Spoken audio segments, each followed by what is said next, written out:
Next topic, how to compare different countries or states. We have the comparison with one country with other country, one state with other state. When we compare different things, that could be similarities as well as differences.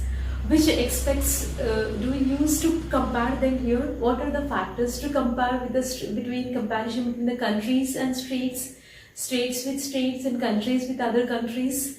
Just take the example of the students in the class. It's a very good example. Just take the example in our class. How do we compare different students?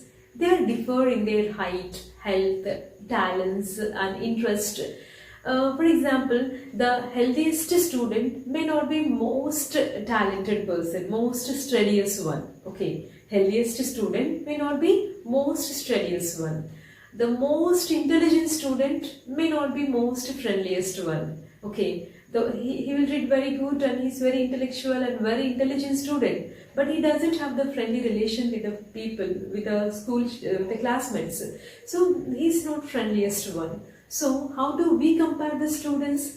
For comparison, we use different criteria to choose a sports team or debate team or music team or any other team organize a picnic, team to organize picnic or any other events in the school, whatever. So all these have the segmentations to compare the attitudes, compare the participation, the level of activeness and everything. Still, if for some purpose we have to choose a criteria for all-round development or all-round progress of the children in the class itself, usually we take one more very important characteristic features of the persons here. One characteristic features, these characteristics of the person and compare them that based on their characteristics. Okay, so here the very important here, the characteristics of the person and compare them based on their characteristics. Okay, in the same way for comparing the countries also, what we are the comparison between the children in the classroom.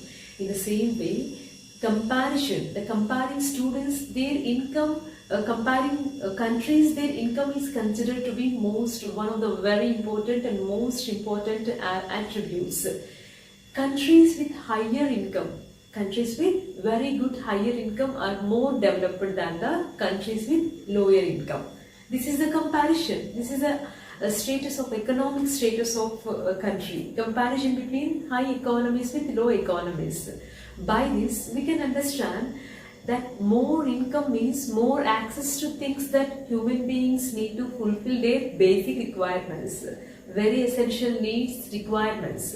Whatever the people like, and they should have they will be able to get greater income, better life, life with good prosperity and greater income itself. So here, these they will be able to get greater income. So the greater income itself is considered to be one of the important goal, very important goal again here. Okay. Now we got it right, how to compare individual with other individual, the country's economy with some other country's economy. Now let me discuss about the income of a country. What is the meaning of income of the country? The income of the country is the total income of all the residents. Who are the residents who are residing in the country? Civilians in the country. Okay, the total income of all the residents of the country who lives somewhere permanently or long-term basis. Okay, they are called as civilians of the country. So this gives us total income of the country. Okay, now we are talking about the income of the nation. Okay, income of the country. This will give total income of the country. However, for comparison between the countries, the total income is not such a useful measure. The total income of the country is not the very important useful measure here. Since countries have different populations and human resources, natural resources, these are the factors again. Okay, human resources, natural resources blessed by the God, and the only total income. But the only total income will not tell us what an average person is likely to earn. Sometimes the people in one country better off than others in different country. Okay, we got to estimate the income of the individuals particularly, right? So here the people of one country better off than others in different countries. Hence we compare the average income, which is total income of the country divided by the total population. Okay, here comparison, the average income, which is total income of the country divided by total population. Total income of the country divided by total population. The average income is called as per capita income. Now got it right? This is called as per capita income. Let's discuss once again. What is per capita income? Per capita income, in the income of the average income. This is a measurement actually. Okay, it's very important definition again. Per capita income, very important question in the lesson.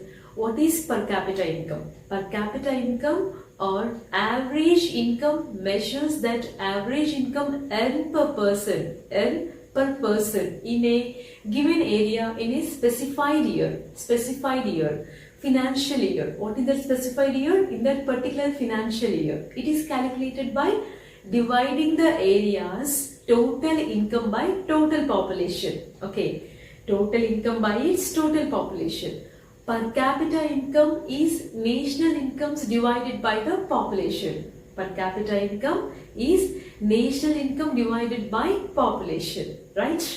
This is a definition for the per capita income. This criterion is used in the World Bank report. This World Bank report brought out by the World Bank to classify the country's economic status. Economic status of each and every country, they'll give the classification based on these factors.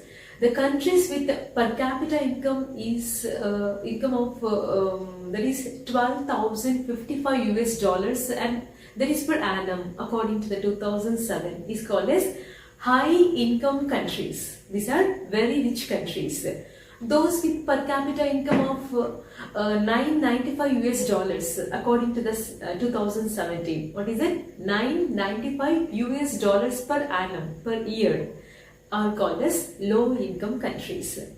And until less than a decade ago, India came into the category of now it is the category of developing countries. Okay, it is now low economic according to the earlier information. According to the 2007, it falls under the category of middle income countries. Our India stood in the status of middle income countries as the per capita income in India rose faster than that of the many of the countries, and its position was much more improved.